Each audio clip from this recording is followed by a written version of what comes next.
हरे कृष्ण। तो आप सभी भक्तों का हार्दिक स्वागत है आज के प्रातःकालीन श्रीमद् भागवतम के डिस्कशन में। तो आज हम लोग चर्चा कर रहे हैं Shrimad Bhagavatam first canto chapter 3 Krishna is the source of all incarnation. और इसके श्लोक संख्या 28 पे कल हमने चर्चा किया था। इसी पे थोड़ी और चर्चा आगे। तो ये इस अध्याय का सबसे इम्पोर्टेंट सबसे महत्वपूर्ण श्लोक है। न केवल इस अध्याय का बल्कि पूरे भागवत का ये one of the most important versus बोल सकते हैं, जो कृष्ण के तत्व को की व्याख्या करता है। कृष्ण कौन? तो इस श्लोक में सूर्य गोस्वामी वर्णन कर रहे हैं। एते चांस कला पुंसः कृष्णस्तु भगवान स्वयं इंद्रारि व्याकुलम लोकम हृदयन्ते युगे युगे। All of the above-mentioned incarnations are either plenary portions or portions of the plenary portions of the Supreme Lord. But Lord Sri Krishna is the original personality of God. All of them appear on planets whenever there is a disturbance created by the atheists. The Lord incarnates to protect the theists. तो इतने जितने भी अवतार अभी तक mention किए हैं, एक मतलब पृथ्वी पर, वो सब भगवान, हाँ, गर्भदक्षाय विष्णु, पुंसा मतलब विष्णु के अंश या कला है। लेकिन कृष्ण वो भगवान स्वयं है, जिनसे विष्णु भी अवतरित होते हैं। और क्यों आते हैं? इंद्रारी व्याकुलम लोकम। इंद्र का मतलब, इंद्र आरी मतलब शत्रु, इंद्र के जो शत्रु हैं, व्याकुल, जब समस्त लोगों को, लोकम, उनको डिस्टर्ब करते हैं, यानी आश्री प्रवृत्ति बढ़ जाती है, तो मृदयंते, उनको सुरक्षा प्रदान करने के लिए युगे युगे अलग अलग अवतारों में प्रकट होते हैं।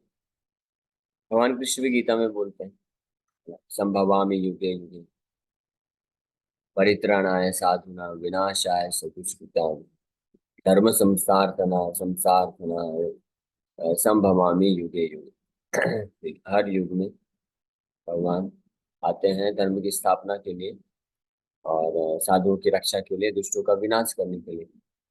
लेकिन कृष्ण तो केवल ब्रह्मा जी के एक दिन में एक बार आते हैं, 1000 युग में एक बार आते हैं।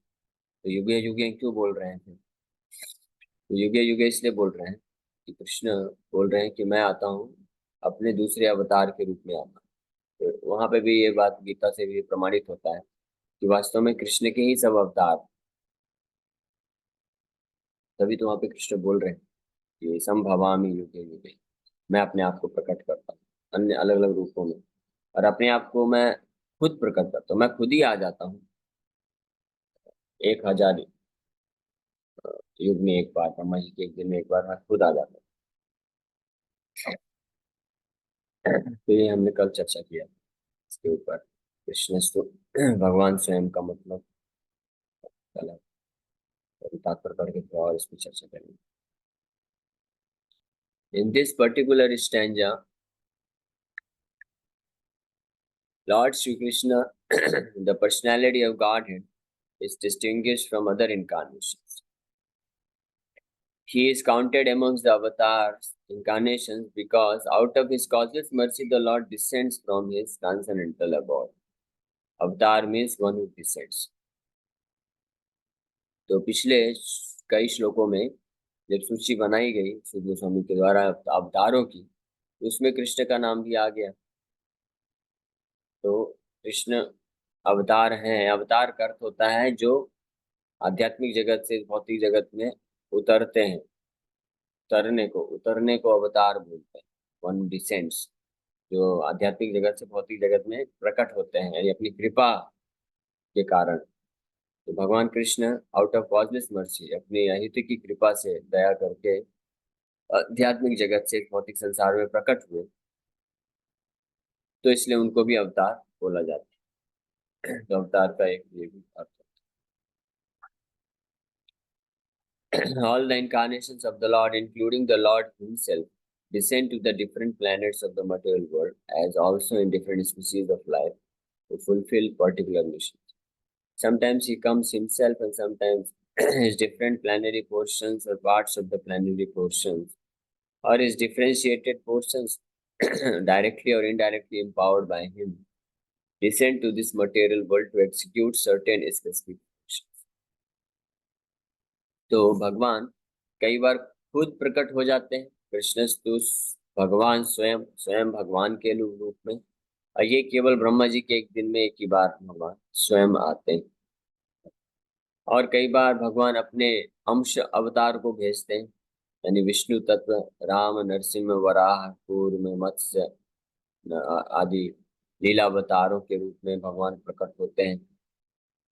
ये धर्म संस्थापना करने के लिए, असुरों का विनाश करने के लिए।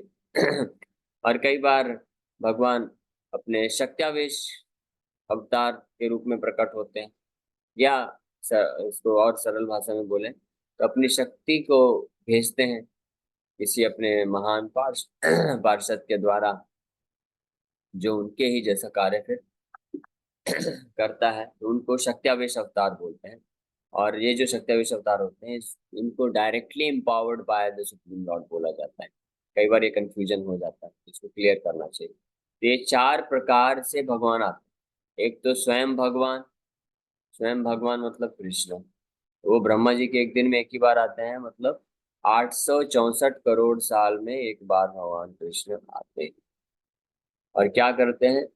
धर्म संस्थापना तो करते हैं, असुरों का वध करते हैं, भक्तों की रक्षा तो करते हैं, लेकिन उससे भी ज्यादा कुछ करते हैं, ब्रज की भक्ति को प्रकाशित करते हैं। तो जब स्वयं भगवान आते हैं तो वो बहुत ज्यादा कुछ कार्य करते हैं। फिर कई बार, ये तो 864 करोड़ साल में एक ही बार भगवान आके ब्रज की भक्ति को प्रकाशित करते हैं, और साथ ही साथ अवतार के जो फंक्शन है वो भी कार्य कर देते हैं। फिर दूसरी बार जब भगवान आते हैं दूसरे रूप में, तो अन्य अवतारों को भेजते हैं जो हर युग में आते हैं। 1000 युग में 1000 अवतार हुए, एक दिन में 1000 युग में अपने अंश अवतार को भेजते हैं, यानी विष्णु तत्व, राम, नरसिंह, वराह, कूर्मन, इस रूप में भगवान अपने आप को भेजते हैं या प्रकट होते हैं। ये दूसरा कैटेगरी है। तो तीसरा कैटेगरी है तो कि कुछ ऐसे कार्य को करने के लिए जिसमें खुद विष्णु को आने की आवश्यकता नहीं है, और अपने कुछ ऐसे महान भक्त के द्वारा ही किया जा सकता है, तो उनको भगवान डायरेक्टली एम्पावरमेंट करके, डायरेक्ट शक्ति प्रदान करके भेज देते हैं। तो वो शक्त्यावेश अवतार कहलाते हैं। इस कैटेगरी में नारद मुनि, चतुष कुमार, व्यास देव जी, पृथु महाराज, बुद्ध, कल्कि, और ये सब अवतार इस कैटेगरी में से। फिर एक चौथा भी कैटेगरी होता है जिनको विभूति बोला जाता है, तो वो डायरेक्ट एम्पावर्ड नहीं होते हैं भगवान से, इनडायरेक्टली एम्पावर्ड होते हैं। तो इनडायरेक्टली कैसे एम्पावर्ड होते हैं? भौतिक मटेरियल नेचर के द्वारा, प्रकृति के द्वारा उनको शक्ति प्राप्त होती है। तो वो भी शक्त्यावेश अवतार की कैटेगरी में बोला जा सकता है, लेकिन उनका एक स्पेसिफिक नाम दे दिया गया है, विभूति बोल देते हैं उनको, और वो शक्त्यावेश अवतार ही काउंट किए जाते हैं, लेकिन वो डायरेक्टली एम्पावर्ड नहीं है। तो जो डायरेक्टली एम्पावर्ड, यानी प्रत्यक्ष रूप से जो शक्ति प्राप्त करते हैं भगवान से डायरेक्ट, अब वो भगवान की इंटरनल पोटेंशियल आध्यात्मिक शक्ति प्राप्त करते हैं, तो वो उनको वो श्रेष्ठ कैटेगरी में होते हैं। तो वो भगवान के नित्य सनातन पार्षद ही होते हैं, शुद्ध भक्त होते हैं, वो भी माया से परे होते हैं। लेकिन जो विभूति होते हैं, जिनको भगवान डायरेक्टली एम्पावरमेंट नहीं करते हैं, वो प्रकृति के द्वारा, इनडायरेक्ट एम्पावरमेंट मतलब प्रकृति के द्वारा जिनको शक्ति प्राप्त होती है, तो उनका ये जरूरी नहीं है कि वो जो है भगवान के शुद्ध भक्त ही हों, या भगवान के बहुत ही निकटतम पार्षद ही हों, या पूरी तरह से भौतिक जगत के गुणों से मुक्त ही हों। ये जरूरी नहीं है, क्योंकि वहां पे भगवान, उनके जितनी योग्यता है, उन्होंने, कोई जीवात्मा जिसने बहुत पुण्य किया है, उस पुण्य के बल पे भौतिक प्रकृति उनको कुछ शक्ति प्रदान करती है, और उस शक्ति के बल पे वो कुछ कार्य करते हैं इस भौतिक सृष्टि में, और मैनेज करने में भगवान को सहायक बनते हैं, इसलिए उनको विभूति बोला जाता है। तो शक्त्यावेश अवतार ना बोल करके उनको विभूति बोला जाता है, बट वास्तव में वो भी शक्त्यावेश अवतार ही समझना चाहिए। शक्त्यावेश अवतार का मतलब होता है कि वो स्वतंत्र रूप में कार्य नहीं कर सकते। वो भगवान के द्वारा शक्ति प्राप्त करके ही कार्य करते हैं। भगवान ही उनको शक्ति प्रदान करते हैं इनडायरेक्टली। और उस कैटेगरी में इंद्र और ये पति हो गए, शुक्राचार्य हो गया, या अन्य और भी जो विभूति योग गीता के 10वें अध्याय में भगवान बताते हैं कि पांडवों में मैं धनंजय हूँ और देवताओं में मैं इंद्र हूँ और हाथियों में मैं रावत हूँ, इंद्र का हाथी। और आयुधों में मैं वज्र हूँ। और जो असुरों के गुरु शुक्राचार्य हूँ मैं। दैत्यों में मैं प्रहलाद हूँ। ये विभूति भगवान की है, यानी भगवान से ही शक्ति प्राप्त करके वो इस प्रकार के कुछ अद्भुत कार्य कर तो उनको विभूति बोला जाता है। फिर इसी विभूति में भी और भी कई कैटेगरी हो सकती है और इसके लोअर लेवल पे जी। तो जैसे हम चर्चा की है कि विभूति को जरूरी नहीं कि वो पूरी तरह से शुद्ध भक्त हो, पूरी तरह से माया से परे हो। उन्होंने उनका योग्यता प्राप्त किया, पुण्य था, तो भगवान उनके पुण्य को शक्ति प्रकृति के द्वारा प्रदान करके और वो किस प्रकार से भगवान की सेवा में सहायक हो सकते हैं वो कार्य उनसे करवा लेते हैं। और धीरे धीरे वो खुद भी शुद्ध होते हैं और उनके सहायता से इस भौतिक जगत में भी ऐसा रखा जाता है सत्यावश अवतार के रूप में। लेकिन वो विभूति होते हैं और विभूति में भी फिर अलग अलग डिवीजन हो सकता है। किसी को ज्यादा शक्ति संचारित किया गया है, जैसे इंद्र हैं, वो तो पूरे ब्रह्मांड के समस्त देवताओं के राजा हो गए। तो उनको ज्यादा शक्ति संचारित भौतिक प्रकृति से मिला है, तो वो मैनेजमेंट संभालते हैं। कुछ इस पृथ्वी में भी आते हैं समय समय पर फिर, तो उनको भी शक्ति कैटेगरी में रखते हैं, और वो विभूति ही है, तो भगवान की प्रकृति उनको देती है। तो इस तरह से हमको कंफ्यूजन नहीं होना चाहिए। कई बार भक्तों को लगता है कि ये जीसस क्राइस्ट और हजरत मोहम्मद, उनको शिला भक्ति ठाकुर सत्याविश अवतार क्यों बोले। तो उसका कारण यही है कि वो विशेष शक्ति प्राप्त की है भगवान से, या तो डायरेक्टली या तो इनडायरेक्टली। अब इतना डिटेल में हमको जाने की जरूरत नहीं है। अगर इनडायरेक्टली भी प्राप्त किए तो भौतिक प्रकृति से उनको अप्रत्यक्ष रूप से शक्ति मिली उतनी, वो जो क्या सीमित नहीं बोल सकते हैं, कुछ सीमित शक्ति प्राप्त हुई जिसके बलबूते उन्होंने कुछ मास लेवल पे धर्म के लिए या भगवान से जोड़ने के लिए कुछ कार्य किया। वो बिना भगवान की कृपा के नहीं हो सकती। तो इस हिसाब से उनको सत्यम सत्तार बोला जा सकता है, जो कि विभूति बोल सकते हैं। विभूति में भी बहुत सारी कैटेगरी होती है। ये जो विभूति है, ये शक्ति है, ये हम में से आप में से भी कोई प्राप्त कर सकता है। अगर कोई दृढ़तापूर्वक भक्ति करता है, या अगर भक्ति नहीं करता कोई और बहुत सारे पुण्य करता है, ऐसे लाखों लाखों पुण्य करता है, तो भी अगले जन्म में कुछ भगवान की विभूति बन सकता है, देवता बन सकता है। और इस प्रकार से भगवान से शक्ति प्राप्त करके इस भौतिक संसार में कुछ कार्य कर सकता है। लेकिन वो सर्वश्रेष्ठ नहीं है। सर्वश्रेष्ठ तो ये है कि व्यक्ति भगवान की शुद्ध भक्ति करे और फिर भगवान भक्ति शक्ति से उसको संचारित करते, और उसके बल पे फिर वो भगवान के लिए प्रचार कार्य कर सके, तो वो भक्ति शक्ति प्राप्त करके कार्य करते। जैसे प्रभुपाद जी हैं, उनके बारे में प्रिडिक्शन किया गया। चैतन्य महाप्रभु खुद करते हैं, कृष्णा भी करते हैं। मैं अपने एक नित्य पार्षद को, मुख्य सेनापति को भेजूंगा। मोर सेनापति भक्त और चैतन्य महाप्रभु चैतन्य मंगल में वर्णन है। मैं अपने सेनापति भक्त को भेजूंगा जो पूरे पृथ्वी में ये कृष्ण भावनामृत का प्रचार करेगा। वो जो शक्ति है वो विभूति के जैसे नहीं बोल सकते, वो डायरेक्ट आध्यात्मिक शक्ति, स्पिरिचुअल पोटेंशियल, भक्ति शक्ति। तो उस हिसाब से फिर सत्याविश अवतार बोला जा सकता है। लेकिन ये हम लोग इतना बोलते नहीं, क्योंकि लोग क्या है, अवतार अवतार के बारे में इतना कंफ्यूजन है कि अवतार मतलब विष्णु अवतार, अवतार मतलब भगवान। अवतार के बहुत डिविजन्स होते हैं। अवतार का मतलब होता है भगवान आध्यात्मिक जगत से डिसेंड करते हैं, प्रकट होते हैं इस भौतिक जगत में। तो कई बार पर्सनली प्रकट होते हैं, कई बार अपनी शक्ति को प्रकट कराते हैं। दोनों को ही अवतार की कैटेगरी में रखा है। इस प्रकार से ये अंडरस्टैंडिंग रखना चाहिए, तो कोई कंफ्यूजन नहीं है। कि आप गीता पढ़ेंगे तो गीता में भगवान ऐसे अपने अवतार बताते हैं या विभूति, वो ही सत्याविश अवतार है, तो जो भ्रमित कर सकता है।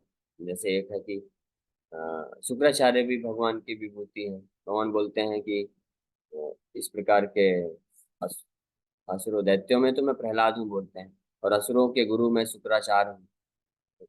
लेकिन शुक्राचार्य तो भगवान विष्णु के ही विरोध में कई बार कार्य करते हैं। तो उसमें फिर वो अब कैसे भगवान की विभूति हुई, भगवान कैसे बोल रहे हैं कि मैं शुक्राचार्य हूँ। तो वो ऐसे ही बोल रहे हैं क्योंकि शुक्राचार्य भले जो असुरों के गुरु हैं, लेकिन उनके पास कुछ एक्स्ट्रा ऑर्डिनरी शक्ति है, एक्स्ट्रा ऑर्डिनरी असाधारण कुछ शक्ति है, तपोबल है, ज्ञान है, जो भी है। तो वो भगवान की कृपा से मिला है, इसलिए भगवान वहां पे बोलते हैं कि उनके पास जो है वो भी मैं ही हूँ। और केवल उतना ही नहीं, भगवान तो गीता में यहाँ तक बोलते हैं, बलम बलवताम चाहम। इस संसार में किसी भी कोई भी व्यक्ति है जिसके पास कुछ भी बल है, उसका बल मैं हूँ। यानी उसको भी शक्ति भगवान ही देते हैं। चाहे असुर भी होगा, हिरण्यकशिपु को शक्ति कौन दिया? भगवान ने दी। ये प्रहलाद महाराज ने प्रहलाद महाराज निडर होके खड़े थे, डर नहीं लग रहा था उनको। हिरण्यकशिपु अ, उनको धमकी दे रहा है कि मैं मार दूंगा, ये कर दूंगा, वो कर दूंगा, और बहुत सारे किया भी था प्रयास मारने का। लेकिन फिर भी उनके चेहरे में कोई डर है ही नहीं। छोटे बालक, 5 साल के बालक, और इतना महान असुर जिससे देवता लोग भी डरते हैं, जो अगर देवताओं की तरफ बस एक तिरछी नजर से देख दे तो देवता लोग कांप जाते थे। ऐसी स्थिति थी। इतना पावरफुल था हिरण्यकशिपु। लेकिन वही हिरण्यकशिपु यहाँ पे प्रहलाद महाराज को केवल डरा नहीं रहा है, वो पूरा प्रयत्न कर रहा है उनको मारने का। फिर भी प्रहलाद महाराज को डर नहीं लग रहा। तो वो प्रश्न पूछ बैठा, उसको भी आश्चर्य हो गया, अरे तुमको डर नहीं लगता? तुमको ये शक्ति कहाँ मिलती, कहाँ से है तुमको ये शक्ति जो तुमको बचा रही है, जो तुमको लीडर रखी हुई है, ये शक्ति कहाँ से प्राप्त करते हैं तुम? तो प्रहलाद महाराज निडर होकर के बोले कि ये शक्ति वहीं से मिलती है पिताजी जहाँ से आपको शक्ति मिलती है, पूरे ब्रह्मांड में सबको डराने की, मारने की, वहीं से वो शक्ति मिलती है। तो वो तो समझ नहीं पाया। तो फिर प्रहलाद महाराज बोलते हैं कि वही परम भगवान हर जगह विद्यमान है, और अलग अलग लोगों की मति और स्थिति के अनुसार सबको शक्ति प्रदान करते हैं। तो फिर वो गुस्सा हो गया, फिर वो बोला कि क्या तुम्हारा विष्णु इसमें है, खंबे में है? बोले हाँ है। तो प्रहार किया, वहीं से नरसिंह भगवान को पकड़ा। तो इस इंस्टेंस में ये पता चलता है कि चाहे असुर हो, देवता हो, राक्षस हो, दानव हो, एक चींटी भी है, हर किसी को शक्ति भगवान ही प्रदान करते हैं। लेकिन जो विशेष कुछ शक्तियां होती हैं तो उसमें भगवान बोलते हैं कि ये मैं ही हूँ, ये बताने के लिए कि लोग भ्रमित ना हो, उनको अलग स्वतंत्र रूप से कुछ ये न समझ बैठे पावरफुल, जाने कि उनके पास अगर कुछ भी एक्स्ट्रा ऑर्डिनरी शक्ति है, चाहे वो भगवान का भक्त हो या भक्त नहीं है, असुर हो या देवता हो, तो वो कोई अलग नहीं है, तो भगवान से ही शक्ति प्राप्त कर रहा है। इसलिए उसमें भगवान मेंशन कर रहे हैं कि वो मैं ही हूँ। अन्यथा हर जीवात्माओं के पास जो भी शक्ति है, बुद्धि है, ज्ञान है, रिसोर्सेस है, वास्तव में वो सब भगवान के द्वारा ही प्रदत्त है। भगवान का विभूति, विभूति का मतलब होता है ऑपुलेंस, ऐश्वर्य। ऐश्वर्य हर किसी जीवात्माओं के पास अंश मात्र में होता है। Originally, the Lord is full of all opulences, all prowess, all fame, all beauty, all knowledge, and all renunciation. When they are partly manifested through the plenary portions or parts of the plenary portions, it should be noted that certain manifestations of his different powers are required for those particular functions. When in the room small electric bulbs are displayed, it does not mean that the electric powerhouse is limited by the small bulb. बहुत अच्छा उदाहरण है। The same powerhouse can supply power to operate large-scale industrial dynamos with greater volts. Similarly, the incarnations of the Lord display limited powers because so much power is needed at their birth. तो उदाहरण है, बहुत सुंदर उदाहरण है। जब हम जो इलेक्ट्रिसिटी होती है, सेम इलेक्ट्रिसिटी है, तो मेन मुख्य जो स्टेशन है, जनरेटिंग स्टेशन, वहां से प्राप्त होता है। और उसमें से ही उसी इलेक्ट्रिसिटी को ज़्यादा मात्रा में कोई इस्तेमाल करता है, बड़े बड़े जो इंडस्ट्रियल जो चीज़ें हैं, डायनोमोस, ये मशीन्स हैं, उनको चलाया जाता है, जिसमें कई हजारों वाट, मेगावाट का रिक्वायरमेंट होता है। और वही इलेक्ट्रिसिटी के थ्रू हमारे घरों में छोटे छोटे बल्ब भी जलाए जाते हैं। 0 वाट भी जलाया जाता है, 0 वाट का बल्ब भी जलता है। और वो जो आते हैं झालर लगाते हैं, छोटे छोटे बल्ब होते हैं, तो वो भी जलाए जाते हैं। इस प्रकार से लेकिन इलेक्ट्रिसिटी सेम है, पावर हाउस सेम है। इसी प्रकार से भगवान कृष्ण से ही अलग अलग अवतार भी शक्ति प्राप्त करते हैं, सत्यावश अवतार भी करते हैं, और विभूति भी करते हैं। विभूति में भी बहुत सारी कैटेगरी है, और न केवल उतना ही बल्कि सारे जीवात्माएं अंश रूप में भगवान से ही शक्ति प्राप्त करके कार्य करते हैं संसार में। तो वही जो है ओरिजिनल पावर हाउस, हर प्रकार के ऐश्वर्य का, ज्ञान बुद्धि बल और ये सुंदरता, रिनंसिएशन, ये 6 ऐश्वर्य है। ऐश्वर्य समग्र वीर्यस्य यशसः श्रिया, ये बल स्ट्रेंथ, बुद्धि नॉलेज, रिनंसिएशन त्याग, और फिर फेम और ब्यूटी, ये 6 ऐश्वर्य। ये 6 के 6 ऐश्वर्य असीमित मात्रा में भगवान के पास होते हैं, वो ओरिजिनल इनफाइनाइट पावर हाउस है। और उसमें उसके अनुसार भगवान अलग अलग समय पे अलग अलग जीवों की योग्यता के अनुसार और जितना जरूरत है उतना सप्लाई करते हैं, इसलिए इसमें कोई कंफ्यूजन नहीं है। For example, Lord Parashuram and Lord Narsim displayed unusual opulence by killing the disobedient Kshatriyas 21 times and killing the greatly powerful atheist Hiranyakashipu. Hiranyakashipu was so powerful that even the demigods in the other planets would tremble simply by the unfavorable raising of his eyebrow. The demigods in the higher level of material existence many times excel the most well-to-do human beings in duration of life, beauty, wealth, paraphernalia, and other respects. Still, they were afraid of Hiranyakashipu.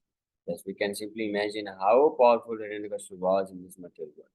But even Hiranyakashipu was cut into small pieces by the nails of Lord Vishnu. This means that anyone materially powerful cannot stand the strength of the Lord's nails. Hiranyakashipu कितना शक्तिशाली था, इसका वर्णन है। देवता लोग भी जिनसे डरते हैं, तो उसकी शक्ति का अंदाजा हम लगा ही सकते हैं, क्या लगाएंगे अंदाजा। लेकिन वो शक्तिशाली व्यक्ति भी भगवान के नाखून के सामने भी नहीं टिक पाया। भगवान नरसिंह के नाखून के द्वारा ही उसका वध हो गया। वो भी एक नाखून से भगवान उसका वध कर दिए थे, चीर फाड़ कर दिए।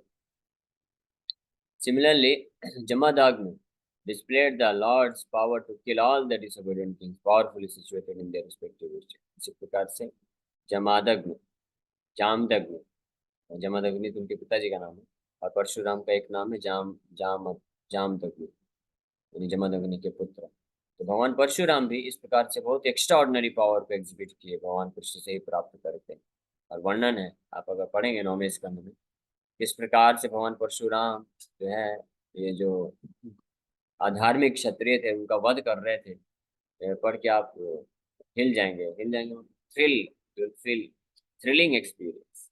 जैसे कोई एक्शन मूवी होती है ना, जिसको एक्शन मूवी पसंद है तो असली मूवी तो ये 9वें स्कंद में पढ़िए, कैसे परशुराम भगवान ने जो है वध किया, हजारों हजारों लाखों की संख्या में अकेले केवल एक फरसा लेकर, और कोई अस्त्र शस्त्र नहीं इस्तेमाल किए।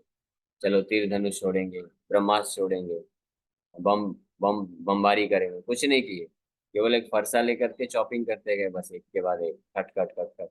और जब वो चॉपिंग कर रहे थे तो लोग समझ ही नहीं पाए। लोगों को जो उनके ऊपर अटैक करना चाहते हैं उनको पता ही नहीं चल रहा था ये है किधर, अटैक क्या करेंगे, दिख ही नहीं रहे थे इतने पावरफुल तरीके से। जैसे उसका एक छोटा सा झलक साउथ इंडियन मूवी में देखते हैं आप लोग, वो तो सब नकली है, नौटंकी है। Scene behind behind the scene अगर देखेंगे आप तो आपको हंसी आएगी कि कैसे वो उड़ उड़ के जो अटैक कर रहा है वो उड़ नहीं रहा है, ऊपर से वो क्रेन उसको उठा उठा के लेके जा रहा है एक जगह से दूसरी जगह। एक छोटा सा भी छलांग नहीं मार सकता। तो लेकिन उसमें जैसे दिखाते हैं कि वो अकेले है साउथ इंडियन हीरो, उसके पास कोई हथियार नहीं है, और चारों तरफ से सैकड़ों जो है गुंडे लोग उसको घेर के रखे हैं, और सब एक साथ अटैक करते हैं। कोई गोली छोड़ रहा है, कोई तलवार लेके बैठा है, कोई चाकू लेके आ रहा है, अलग अलग तरीके से, और सबको एक ही मूव करता है वो, और सबके सारे हथियारों को इधर उधर बिखेर देता है। और एक ऐसा शॉट मारेगा, मुक्का मारेगा या पैर से मारेगा कि सारे के सारे जो उसके गुंडे लोग हैं सब ऐसे उल्टा बिखर जाते हैं, हवा में तैरने लगते हैं और धड़ाम धड़ाम से गिर जाते हैं। तो उसमें से कई लोग वहीं पे स्वाहा हो जाते हैं।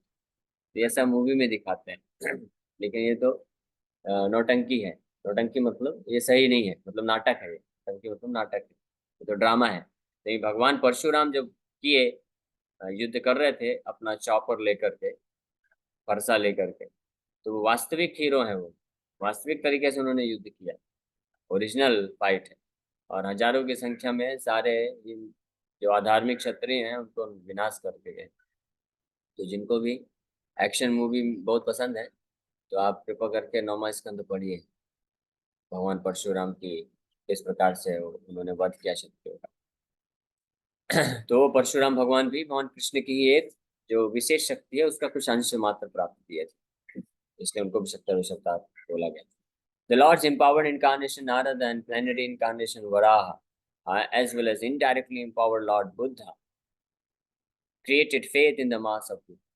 यहाँ पे देखिए प्रभुपाद जी वर्णन कर रहे हैं कि नारद मुनि जो भक्ति शक्ति से संचारित हुए तो भगवान के डायरेक्ट एम्पावरमेंट से हुए, डायरेक्ट शक्ति से आवेशित है, तो डायरेक्ट शक्ति अवतार है, तो वो ऊंची श्रेणी में। इसी तरह से वराह देव तो प्लेनरी इनकारनेशन है, वो तो विष्णु तत्व है। वराह भगवान वो तो शक्ति अवतार नहीं, वो तो डायरेक्ट विष्णु है। और जो भगवान बुद्ध हुए वो इनडायरेक्टली एम्पावर्ड, तो इसलिए ये प्रश्न नहीं उठना चाहिए कि भगवान बुद्ध विष्णु के अवतार हैं तो उन्होंने वैदिक शास्त्रों का क्यों खंडन किया, भगवान विष्णु को क्यों नहीं माना। क्योंकि उस वक्त की जरूरत के हिसाब से भगवान कृष्ण ने उनको उस प्रकार से शक्ति दिया और उसने उस प्रकार से कार्य किया। उस प्रकार से आदि शंकराचार्य को भी भगवान ने आज्ञा दिया और भगवान शिव को कि आप जाइए, तो उनको भी शक्ति अवतार उस कैटेगरी में बोल सकते हैं। हालांकि भगवान शिव स्वयं गुणावतार है, एक ऑलरेडी उनका एक कैटेगरी गुणावतार के रूप में कार्य करते हैं और वो आते हैं और इस प्रकार से मायावाद का प्रचार प्रसार किए। उसी प्रकार से फिर अन्य अन्य कैटेगरी के लोगों को उद्धार करने के हेतु जीसस क्राइस्ट को भी भेजे, मोहम्मद को भी भेजे कि मलेच्छ धर्म का प्रचार करो जाकर के, उस वक्त का जरूरत वहां पे था। जिस तरह से भगवान कार्य करते हैं। The incarnations of Ram and Dhanvantari displayed his fame, भगवान का जो फेम का ईश्वर है उसको भगवान रामचंद्र और धन्वंतरी भगवान प्रदर्शित करते हैं। तो भगवान रामचंद्र फेम को प्रदर्शित करते हैं, साथ ही साथ भगवान रामचंद्र जो है वो परम भगवान भी, वो सत्याविश अवतार की कैटेगरी नहीं है। And Balram Mohini and Vaman exhibited his beauty, भगवान बलराम मोहिनी अवतार वामन देव अत्यंत सुंदर हुए और भगवान के जो सुंदरता का ऐश्वर्य है उसको प्रदर्शित किया। Dattatreya Matsya Kurma and Kapil exhibited his transcendental knowledge, दिव्य ज्ञान को प्रदर्शित किया। Nar Narayan Rishi exhibited his renunciation, Nar Narayan ऋषि त्याग के ऐश्वर्य को प्रदर्शित किए। सो all the different indirectly or directly empowered incarnations of the Lord manifested different features, but Lord Krishna, the primeval Lord, exhibited the complete features of God, and thus it is confirmed that he is the source of all other incarnations. तो अलग अलग जितने भी अवतार आए, चाहे वो विष्णु तत्व हो, चाहे लीला अवतार हो, चाहे सत्याविश अवतार हो, विभूति, कोई भी हर कैटेगरी के, उन्होंने परम भगवान, परम सत्य, पूर्ण पुरुषोत्तम भगवान श्री कृष्ण के किसी विशेष ऐश्वर्य को भी कुछ मात्रा में या ज्यादा मात्रा में, अनलिमिटेड मात्रा में प्रदर्शित किए। लेकिन जब भगवान कृष्ण आए तो उन्होंने जो है भगवत तत्व के कंप्लीट फीचर्स ऑफ गॉड है, यानी संपूर्ण ऐश्वर्य को, षडैश्वर्य परिपूर्ण इसलिए बोला जाता है भगवान कृष्ण, षडैश्वर्य परिपूर्ण लीला पुरुषोत्तम भगवान श्री कृष्ण चंद्र की जय। उसी प्रकार से श्री चैतन्य महाप्रभु की षडैश्वर्य परिपूर्ण वही परम भगवान है, औदार्य पुरुषोत्तम है, प्रेम पुरुषोत्तम भी बोला जाता है। And the most extraordinary feature exhibited by Lord Shri Krishna was his internal energetic manifestation of his pastimes with the cowherd girls. His pastimes with the gopis are all displays of transcendental existence, bliss, and knowledge. Although these are manifested apparently as sex love, the specific attraction of his pastimes with the gopis should never be misunderstood. The Bhagavatam relates these transcendental pastimes in the 10th canto, and in order to reach the position to understand the transcendental nature of Lord Krishna's pastimes with the gopis, the Bhagavatam promotes the student gradually in 9 other cantos. इस प्रकार से अन्य अवतार आते हैं और कुछ specific शक्ति को प्रदर्शित करते हैं, एग्जिबिट करते हैं, लेकिन भगवान कृष्ण चंद्र जब आते हैं तो अपने संपूर्ण ऐश्वर्य को प्रदर्शित करते हैं और उसमें से भी एक विशेष प्रकार की जो लीला करते हैं जो अन्य कोई भी अवतार नहीं करता है, वो है ब्रज में स्थित होकर के गोपियों के साथ जो रास लीला किए, तो राधा कृष्ण और गोपियों के साथ जो ये लीलाएं हैं ये केवल कृष्ण प्रदर्शित करते हैं, इसलिए वो पूर्ण पुरुषोत्तम भगवान के नाम से जाने जाते हैं। लेकिन ये जो लीलाएं हैं ये कोई भी साधारण व्यक्ति नहीं समझ सकता है, ना ही कोई साधारण भक्त भी समझ सकता है। मैं केवल व्यक्ति तो छोड़ दीजिए, जो भक्त नहीं है, कोई भक्त भी नहीं समझ सकता है। जो ऐश्वर्य भाव में स्थित भक्त हैं। इसलिए देवी देवता लोग नहीं समझ पाते, ब्रह्मा जी भी नहीं समझ पाते। केवल और केवल इनको उनकी लीलाओं को, ब्रज की लीलाओं को वही समझ सकता है जो ब्रज के महान भक्तों के पद चिन्हों में पालन करते हुए उनके द्वारा शिक्षा प्राप्त करेगा और भगवत तत्व, कृष्ण तत्व को समझेगा। वही योग्य बन सकता है ऐसी ब्रज की लीलाओं को समझने के लिए। इसलिए सूत गोस्वामी 9 स्कंद पहले भगवान कृष्ण के तत्व को स्पष्ट रूप में अ, बोल रहे हैं। उसके बाद 10वें स्कंद में कृष्ण की लीलाओं का वर्णन कर रहे हैं, और उसमें भी बीच में जाकर के रासलीला करते हैं। तो शिक्षा को हम यहीं पे विराम करते हैं। Thank you very much. किसी वक्त का कोई प्रश्न है तो पूछ सकते हैं। हरे कृष्ण। ये योगेश को। हरे कृष्ण प्रभु जी। प्रभु जी, जैसे आपने अभी बताया विभूति और नित्य पार्षद, तो इसमें हम जैसे कि शुद्ध भक्ति हमको कौन से इसमें प्राप्त हो जाती है? शुद्ध भक्ति तो शुद्ध भक्तों के संग में प्राप्त होती है। तो शुद्ध भक्त जो भक्ति शक्ति से संचारित होते हैं, जिनको भक्ति शक्ति भगवान ने प्रदान किया है, तो उनके सानिध्य में रह करके, उनके आश्रम में रह करके हम भक्ति करते हैं, तो शुद्ध भक्ति हम प्राप्त करते हैं उससे।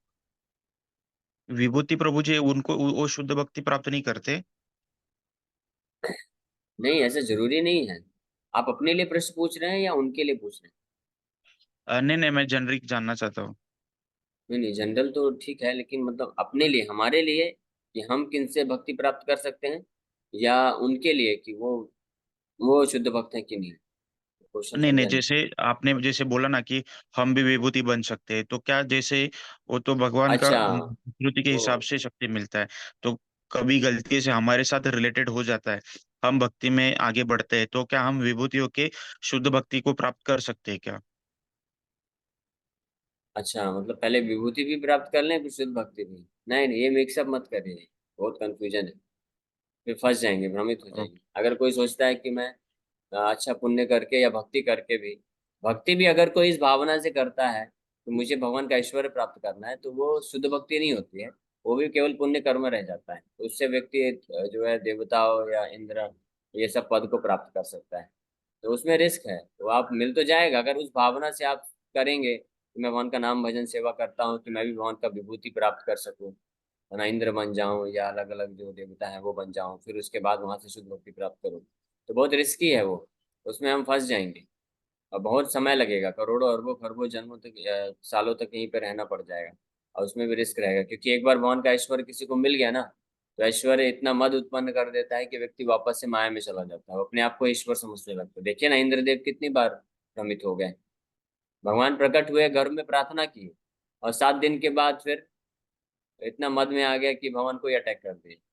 और फिर 90 दिन, 3 महीने बाद फिर से भगवान जब पारिजात फ्लावर लेके जा रहे हैं, वृक्ष लेके जा रहे हैं, भगवान का ही पूरा सृष्टि, आप ही ने प्रार्थना किया था ये 3 महीने पहले जब भगवान प्रकट हुए थे, और अभी वो लेके जा रहे हैं, तो इतना ये मद आ गया ऐश्वर्य के कारण कि वहां पे भगवान से लड़ाई कर बैठे। तो आप चाहते हैं क्या कि आप भी भगवान से लड़ाई करना चाहते हैं? ऐसे मद या नहीं, हरे विभूति, कृष्ण। नहीं नहीं प्रभु ऐश्वर्य जी, को मैं क्यों जस्ट प्राप्त करना? डिफरेंस जानना चाहता था कि शुद्ध अच्छा अच्छा, भक्ति हाँ में ठीक। शुद्ध भक्त है वो कभी विभूति नहीं बन सकता। वो डिफरेंस जानना चाहता था, वो बनना तो हाँ, अच्छा। हमारे लिए पॉसिबल नहीं है, हम शुद्ध भक्त बनना चाहते नहीं हैं। नहीं, फिर अभी आप समझे नहीं। आपके लिए पॉसिबल है, आप बनना चाहें, भगवान की विभूति ऐश्वर्य को प्राप्त करना चाहते हैं तो भगवान दे देंगे, है ना। और रही बात शुद्ध भक्त के पास विभूति ऐश्वर्य होता है कि नहीं होता, होता है उसके पास भी। लेकिन मैं बोल रहा हूँ हमारा करने की चेतना नहीं रखना है, वो इच्छा नहीं रखना चाहिए। तो वो नहीं तो हम उधर फिर फंस जाएंगे। समझ रहे हैं? अगर कोई भगवान का सेवा करता है, भक्ति करता है, ये सोच के कि मैं भगवान का ऐश्वर्य, देवता बन जाऊं, इंद्र बन जाऊं, चंद्र बन जाऊं, बहुत सारा ज्ञान आ जाए, बहुत शक्ति आ जाए, ऐश्वर्य आ जाए, तो वो फिर रिस्क की सिचुएशन, उसमें वो भगवान के भी विरोध में जा सकता है। इसके लिए मैं ये चीज बताया। तो इसलिए हमको केवल एक ही इच्छा करना चाहिए भगवान से, भगवान मुझे आपका विभूति ऐश्वर्य कुछ नहीं चाहिए, मुझे केवल आपका दास बनना है, आपका सेवा करना है बस। आप इतना कृपा करिए। तो शुद्ध भक्त बन गए, तो शुद्ध भक्त बनने के बाद भगवान ऐसे शुद्ध भक्त को समस्त ऐश्वर्य दे ही देते हैं। वो भगवान की कृपा है। लेकिन ऐश्वर्य को प्राप्त करने के लिए शुद्ध भक्त नहीं करता है। न केवल ऐश्वर्य बल्कि सिद्धियां भी होती हैं। सारी 8 सिद्धियां शुद्ध भक्त के पास होती हैं। दासी बन के मुक्ति भी रहती है। दास दासी बन के सिद्धियां, मुक्तियां, विभूतियां, ऐश्वर्य सब खड़ी रहती हैं द्वार पे, लेकिन शुद्ध भक्त उसको स्वीकार ही नहीं करता है। वो बस वहां पे बैठे खड़े रहते हैं। जब अगर कभी भगवान की सेवा के लिए बहुत ही अर्जेंट जरूरत हुआ तो किसी एक को स्वीकार करके उस सेवा में लगा के फिर वापस छोड़ देते हैं। ओके, तो अभी समय हो गया है, बाकी